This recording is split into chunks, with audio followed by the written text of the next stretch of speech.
So, I mentioned being a reformed brony in one of my shorts a while ago, and got asked to talk about My Little Pony the movie, G4 version, not G1 obviously, and I suppose it's kind of on brand for me, but I also realised that since I didn't get on that train until 2015, this means I'm kind of celebrating a 10-year anniversary this year. So shall we? I'm so totally over the cute pony thing. If you want a comprehensive history of this phenomenon, I'd recommend checking out Jenny Nicholson's retrospective on the fandom to get the words of someone who was actually there, but in my own words, My Little Pony began humbly in the 80s with the release of 6 toys and became an instant success, accompanied by 2 TV specials, a feature film, and a spin-off series, some of which I have also watched and, yeah, can understand the appeal. Rainbow of darkness that darkness sends, now begin the nights that never end! Contrary to the franchise's reputation as being what girls in the 80s were into while boys played with Transformers, the initial toys were intended to be gender neutral, and likewise the cartoons were very adventure themed,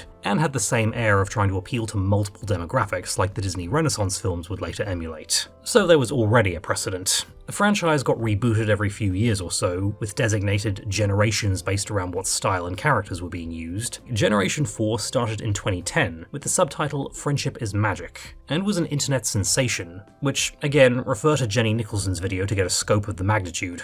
4 seasons had already aired by the time I got into it, and believe me, I was hooked. Christmas that year, I legit sent so many friends hand-drawn cards with themselves as ponies, which I think they liked against their will. Love for the franchise and frequent listening to interviews with the actors is what led to me finally giving acting a go after wanting to do it for years. And thanks to that, I eventually got my dream of being in an animated film, playing Mark Zuckerberg of all people, and have a listen to this. Winter wrap-up, winter wrap-up. Director told me to do that after I talked his ear off about the Winter Wrap-Up, which I ranked as the #1 song of them all. And if you're wondering about Best Pony, that's a tough call to make. If you just mean as a character, it's Pinkie Pie, hands down. Can I still wear the mustache? If you mean as waifu, Sunset Shimmer. Yes, I was also obsessed with Equestria Girls, but we're getting off topic. The franchise was such a hit that there was soon a feature film in the works, and not just a direct-to-video or made-for-TV one. A proper, theatrically released movie, not just with token celebrity voice actors, but featuring Broadway talent like Taye Diggs and Kristen Chenoweth. And during a period where we were saturated with CGI animated movies, it was a rare high-profile release to actually be in 2D. 2 words: artistic integrity. And even though it would mean walking into a cinema without shame and asking to see it, that's exactly what I did, and I loved it. Others didn't, but we'll get to that. I'm a kid of the 80s, so My Little Pony was the most exciting thing at one point in my life.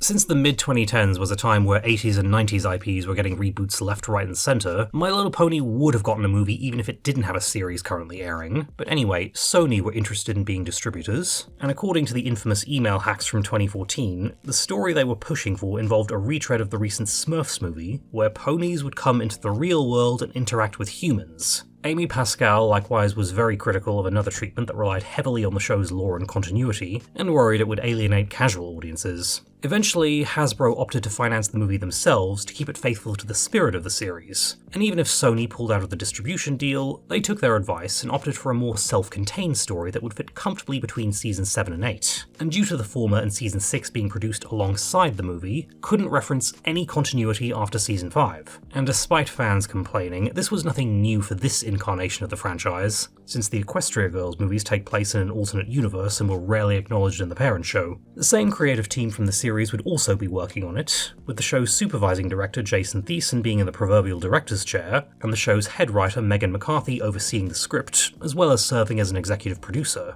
Likewise, the main cast members from the series all carried over in addition to the celebrity voice actors, and the credits bill everyone in alphabetical order so as not to diminish the main 6. And the celebrity cast are more part of the ensemble than being placed over anyone. So the story as is self-contained and takes place right before a friendship festival in Canterlot, where a pop star called Songbird Serenade will be performing, and that is Sia in pony form.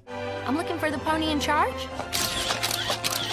Canterlot is invaded by the forces of a villain called the Storm King, voiced by Liev Schreiber, and his most prominent disciple in the form of a unicorn with a broken horn called Tempest Shadow, voiced by Emily Blunt, being put to far better use here than Mary Poppins Returns. I was hoping you'd choose difficult. 3 out of 4 princesses are petrified before they can break the plot, but the Storm King actually wants to collect the magic of all 4, and so Twilight Sparkle hightails it out of Equestria with her friends, also in search of a mysterious queen that Princess Celestia advised getting help from. The rest of the story is a road movie, where each member of the main 6 befriends someone voiced by a celebrity, usually accompanied by a song, all the while Twilight gets disheartened that friendship doesn't work the same way as in Equestria. Can't just dance around with con artists, make rainbows in the sky, and expect everything to work out! So there is a lot to praise about this movie, and even the detractors will agree that the animation is a high point. Supposedly, Sony first suggested CGI like the Smurfs, but Hasbro knew the fans would riot, and I probably would have avoided it altogether if it was CGI myself. The series was animated with Adobe Flash,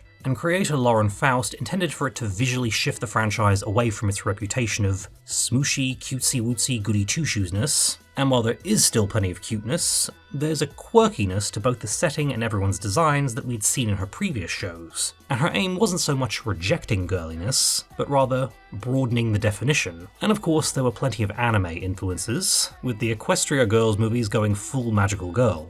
And I like the animation and the art style for the show. It's simple, engaging, and feels very unique. So a feature film would also need to preserve the essence of that, while bumping things up for the big screen to make what we were watching feel like an upgrade rather than visual infidelity. The animation for the movie was done with Toon Boom, which is what Disney had been using before their complete switch to CGI, such as in The Princess and the Frog, which I don't love as a movie, but we can all agree that it is gorgeous to look at. Among the improvements in My Little Pony include the characters now getting these extra details, like glittering irises on the ponies, and they now each get their own personalised walking styles, and even a whole sequence where they're transformed into sea ponies, complete with new character designs. There's also a lot more CGI used for the vehicles and the buildings, which does stick out and can get somewhat distracting, and I would have preferred an entirely 2D look like The Princess and the Frog, but hey, that's the difference between a movie made by the biggest animation studio for $105 million and one made for $6 million knowing it has a very niche audience. And that's a minor nitpick when you take into account how fantastic the animation in this movie is. From the very first shot in the clouds following Pegasi flying towards Canterlot, Canterlot itself also gets a big upgrade with all these extra details, and the throne room especially is beautiful to look at. And fun fact for any Lord of the Rings fans, Canterlot's design in the series is based on Minas Tirith. And being an adventure film, we get all sorts of new locations, starting off with a city in the desert that feels very Mad Max, and I mean that as a compliment. It can be hard to make a setting made up of multiple shades of brown visually interesting, but they succeeded. And in the pirates section, we of course get to see the show's famous sonic rainboom, which naturally looks 10 times better as a Toon Boom rainboom, or to be lowbrow, 20% cooler. Mount Aris also has a fun design based on the Giant's Causeway just up the road from me, and I dig this gate. And you bet that my favourite locale is Sequestria, and the One Small Thing number is easily the most striking animated sequence in the entire thing, in a film full of gorgeous animation. Trust me, it was great to see on the big screen. I was someone lamenting Disney's switch to CGI, with Moana being the only remotely beautiful looking film they'd released since Princess and the Frog, and seeing cinematic 2D animation was just really nice. And I felt like I was watching a film released during the Renaissance, when all studios wanted a piece of that pie.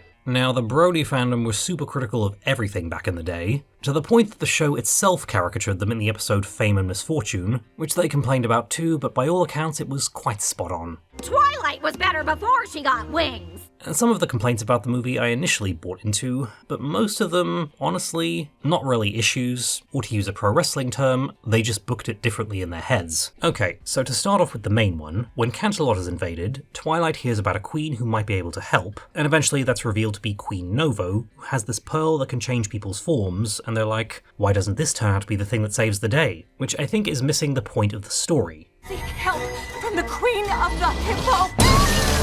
It is not an accident that Celestia doesn't finish her sentence before being petrified, which is setting up the through line of Twilight thinking friendship and diplomacy doesn't work outside Equestria and that a MacGuffin is the way to save everyone, all the while ignoring how the others are proving her wrong. And sure, she doesn't know that Rarity's generosity towards Kappa compelled him to lie to Tempest, but she sees how the pirates don't sell them out once they're discovered, and the twist in Sequestria is how she didn't want her friends to pull a reciprocity gambit on the Hippogriffs to convince them to help, and tried to steal their pearl, which ended up ruining all her friends' good work and leading to her being captured and the Storm King nearly winning. And this calls right back to the two-part premiere, where she spends her whole time trying to figure out the elements of harmony, while Celestia encourages her to make friends instead, and it's friendship that defeats the villain. They didn't need a MacGuffin to save Equestria, they needed allies. They needed to show other people that there was power and value in standing up to the Storm King, and show kindness to others before expecting favours from them. And of course not everyone was going to be receptive, such as the residents of Klugetown or Queen Novo, though the latter is very understandable, but that doesn't mean it isn't worth trying. Twilight hits her lowest point after trivialising friendship when she's the literal princess of it, but then sees that the others came for her and forgave her, and they were proven right. And then she's again presented with a choice. She could go for the staff, but that would also mean condemning Tempest to presumed death,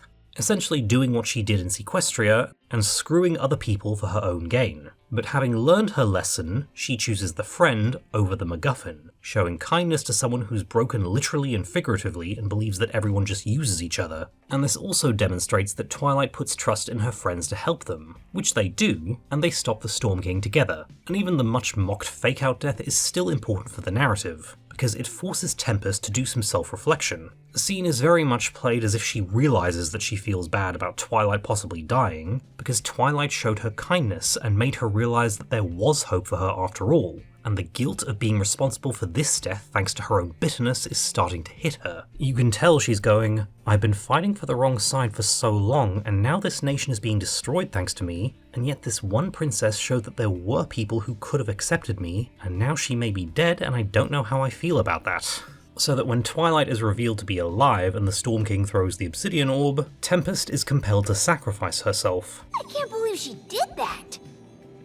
I can. Sometimes tropes we've seen hundreds of times have been seen that often because they work and are necessary to tell a good story. And as I said in my Avatar video, subversive or deconstruction doesn't automatically make things better, unexpected doesn't equal smarter, and familiar isn't bad. And then there's complaints about things such as the princesses being taken out of the story and this being overused from the show or too contrived to make the main six save the day, and people seem to forget that this film was in production between seasons 4 and 7, and animation isn't live action where you can just reshoot and splice things in as you please. So besides the pointlessness in complaining why the main six don't seek out any allies created in the show after the movie went into production, let's break it down systematically as to making this work as a story. I hate epic adventures. Naturally, an adventure with a different story structure to half-hour children's TV needs a reason for the adventure to happen, and something to cause conflict, so you need a villain that has to be stopped. Now, in this setting, you have beings established as the most unique and powerful things around, or at least close to it, who need to be neutralized or taken out of the story so that the main characters are the ones with agency who influence the plot. Splitting them up or having them off somewhere else could do it, but that creates an even bigger contrivance about believably keeping them and the protagonist separated.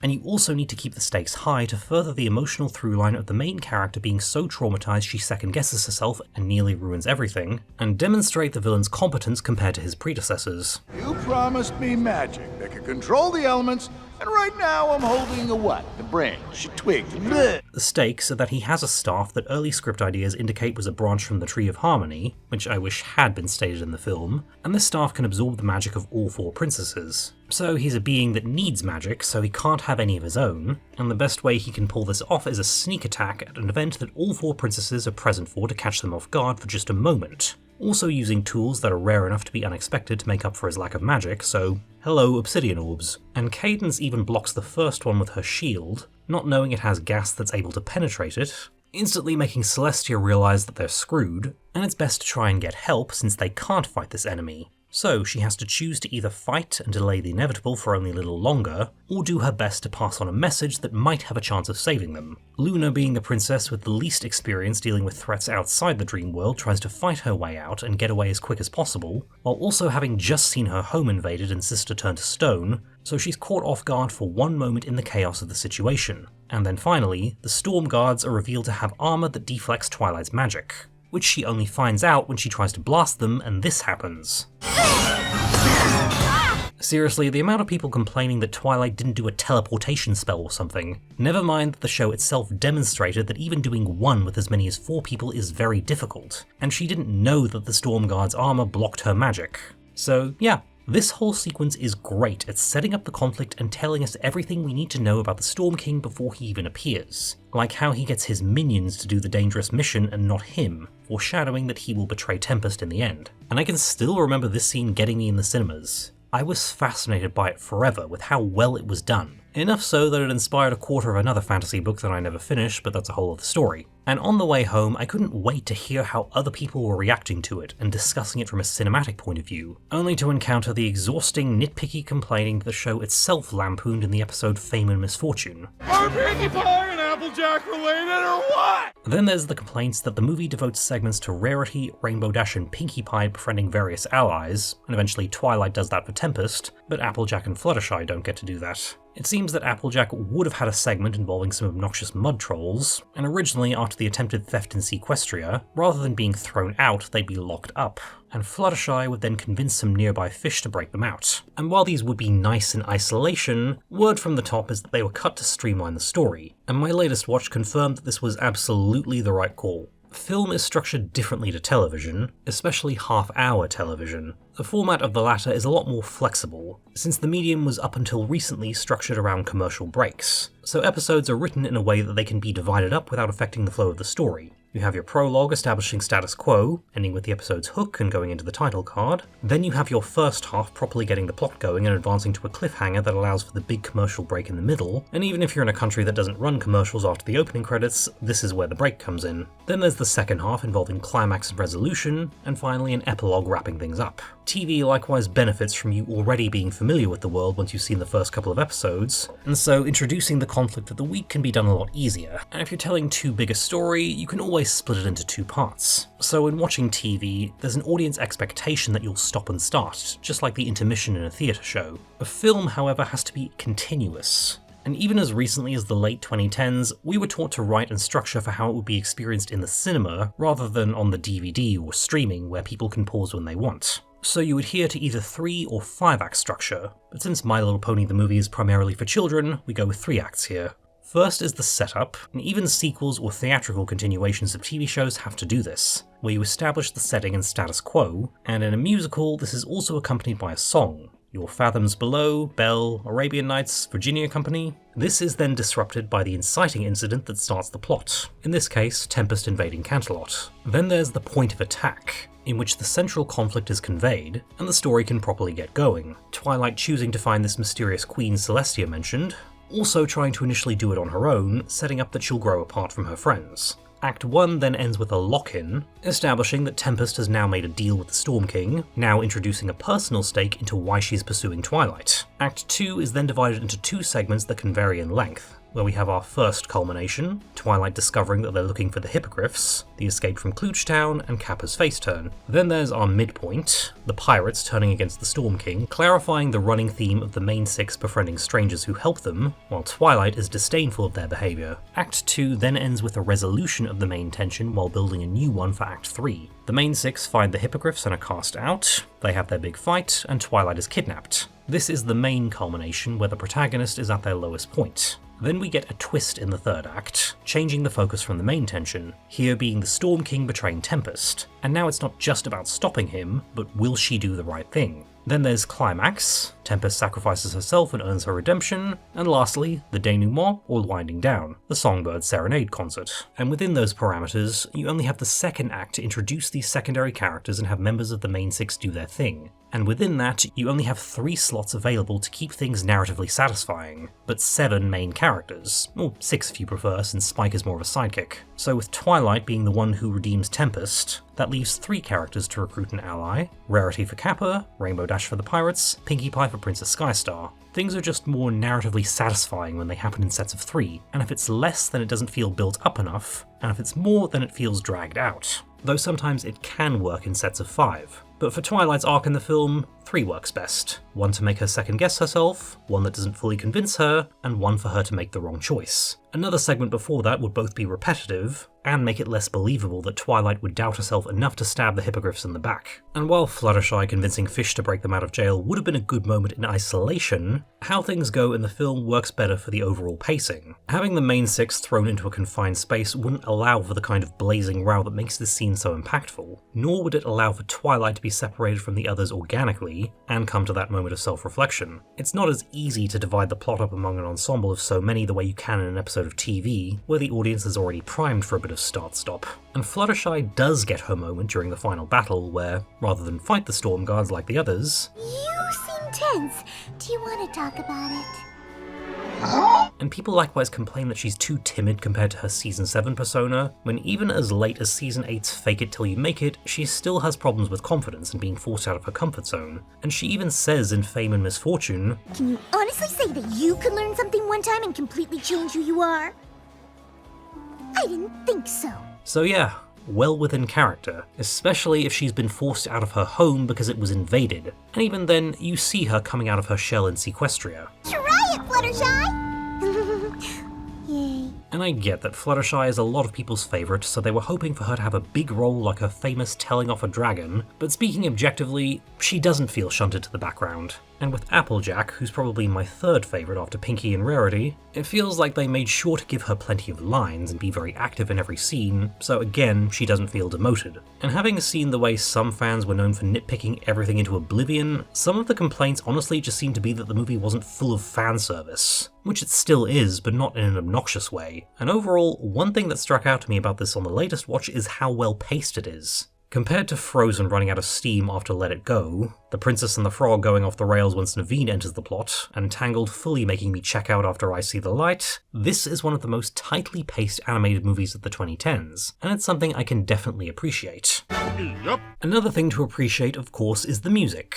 Praise be to Daniel Ingram, who through being the composer for all 9 seasons and the umpteen Equestria Girls stuff has shown himself to be honestly on the same level as the gents who scored our favourite Disney films. But we also have a couple of songs by pop stars, such as the ponified cover of We Got the Beat by Rachel Platten, thankfully giving that girl something besides Fight Song being continually used by people who turn out to be terrible. I say this as someone who likes Fight Song, and longs for the day when we can enjoy it sincerely. But then moving into the musical numbers, our first is We Got This Together, which in a story that's a sequel or continuation serves to reintroduce all the main characters musically, giving everyone a solo and establishing the baseline for the conflict and theme that will make up the movie, Twilight being apart from all her friends because of her fears and insecurities, while the others reassure her that they're there for her and that they can do this together. It also serves to musically establish for any new viewers that Equestria is an idyllic utopia and how great things normally are so that Tempest disrupting it has more of an effect. This is also Twilight's only solo in the film, and she won't sing in the rest of the songs to further emphasise how apart she is from her friends. And superficially, I just feel like giving credit to Rebecca Choy-Kett, who dubs Twilight's singing. Tara Strong recorded her dialogue from the show remotely because flying back and forth from Vancouver just wasn't feasible, and they needed everyone together to do the singing, but thankfully they'd already hired Rebecca to sing the theme song, noticed how similar their voices sounded, and she really proves her versatility in Equestria Girls, where she does the voice of Sunset Shimmer, and whenever her and Twilight have a duet, she sings for both of them within the same song. Also, great work from Kazumi Evans, who sings for Rarity, and Shannon Chan Kent, who sings for Pinky, and of course Ashley Ball singing for both Rainbow Dash and Applejack. We got this together! The next song doesn't come until Klugetown, that being I'm the Friend You Need, sung by Kappa to convince the main 6 that he's totally trustworthy, because if you're gonna cast Taye Diggs as the furry bad boy, bro needs a song. I'm your pal, your amigo. And in another WTF internet moment, I saw complaints that the movie was apparently ripping off Zootopia by having an anthropomorphic cat, and cats don't dance with like a word, and I quite like Kappa, who's probably my favourite out of all the new characters. And yep, people who ship him with Rarity, it's totally there. Such a dazzling beauty. Then there's Time to Be Awesome, sung by Rainbow Dash of all ponies, convincing Captain Solano and her crew to break free from the Storm King's oppression, and my gods, I love this song. Ashley Ball is a professional singer in addition to voice acting, so I'm glad she got spotlighted with a solo on the big screen, and as well as that, I had no idea Zoe Saldana could sing. Saving those gemstones for a rainy day. I just love her voice. She does a great job and contributes to why I enjoy this song and film overall. And it's clear that, just like the Disney Renaissance films, they cast for talent first and foremost, rather than just star power. Zoe Saldana felt very uncomfortable with singing, and then she came in and blew all of our minds because it turns out she has this fabulous voice. But speaking of talent, Alright, now since you're here, let's see what what we can do. So One Small Thing is a companion piece to the previous song, an anthem about reciprocity and a duet between Pinkie Pie and Princess Skystar, who is voiced by Kristen Chenoweth. And this song is just the best. Well, we could play the bubble fish, you'll like this one a lot. They hired a Tony Award-winning actress known for one of the top musicals of the 2000s and absolutely made the most of her. Both she and Shannon Chan Kent steal the show with this one,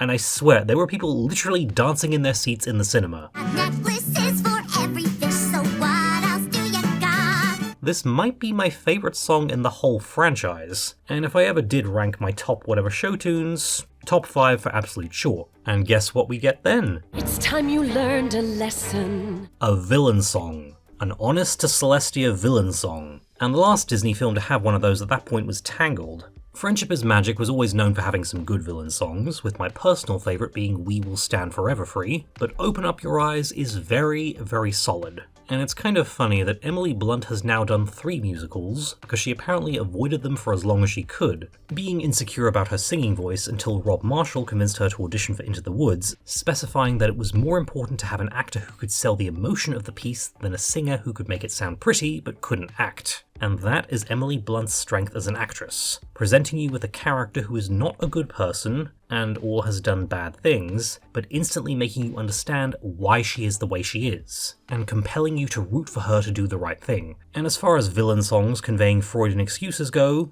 solid work. The best way to survive is all alone. I'm not going to say that Tempest is a great, groundbreaking character, but she makes sense and is very well portrayed, being a far more successful character than Starlight Glimmer, who I didn't hate as much as others seemed to, but she didn't really work for me. And to bookend the film, Sia had shown up at the start playing the pop star Songbird Serenade, and it ends with her concert, where she performs Rainbow. I do not have the time or bandwidth to get into Sia's stuff, so I'll just say, great song, good job, all the right choices. Your horn is pretty powerful, just like the pony it belongs to. And there's so many individual things to praise about the movie, right down to the voice performances. All the show's main actors prove their versatility by getting feature-length material and even some meatier scenes, and let it not go by without stressing that Ashley Ball and Andrea Libman each voiced 2 of the main characters, and you would never be able to guess. I'll race you to that coral! You're on! The non-singing celebrity voice actors likewise do good work, with Michael Pena being a delight as Grubber, and most of what you see in the film is him ad-libbing. I know you're disappointed, but I got one word for you.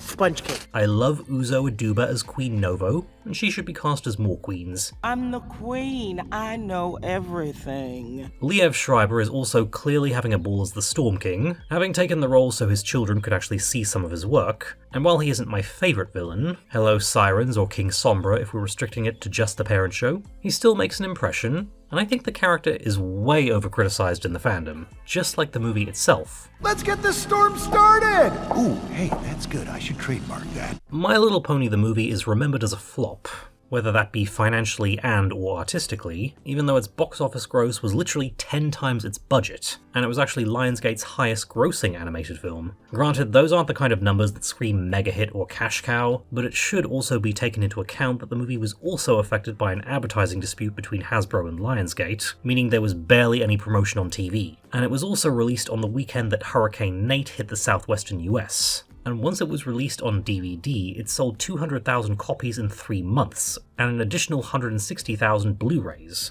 earning nearly $10 million from that alone. And the movie's financial performance wasn't what led to the parent show being ended 2 years later because, well, 9 seasons is already extremely long for any show, let alone a half-hour children's cartoon. And while the box office numbers led to a planned sequel being redone as an hour-long special instead, this was more reflective of the usual ebb and flow of trends and how audience taste changes. After all, Hercules was considered a box office disappointment during the Disney Renaissance, and taken as a sign that audiences were gravitating towards Pixar films instead, and there was almost the exact same gap between that and The Little Mermaid as Season 1 of Friendship is Magic and the movie's release. After all, by the late 2010s, the convention attendance numbers were dropping, and they could see the writing on the wall that the fandom's time in its current form was almost done, and everyone was ready to move on and evolve. And now that it's scarily almost long enough ago to be nostalgic for, I would hope people look back on the movie and reevaluate it. I mean, I recently looked back on every Disney film released during that decade, and it's only Frozen 2 that I found completely holds up, and everything else did not age well, except maybe Moana. And maybe, with the bizarre announcement of a My Little Pony live-action movie of all things, people will at least look back on this one and go, hey, maybe you weren't so bad after all. But if you're also someone who likes fantasy stories and large ensembles of character, allow me to shamelessly plug my new book, Joanna and the 12 Crowns, a retelling of the 12 Dancing Princesses fairy tale that I like to describe if Guillermo del Toro was writing Once Upon a Time. You can find it on Amazon at the links below, so many thanks every pony, and go forth and horse around.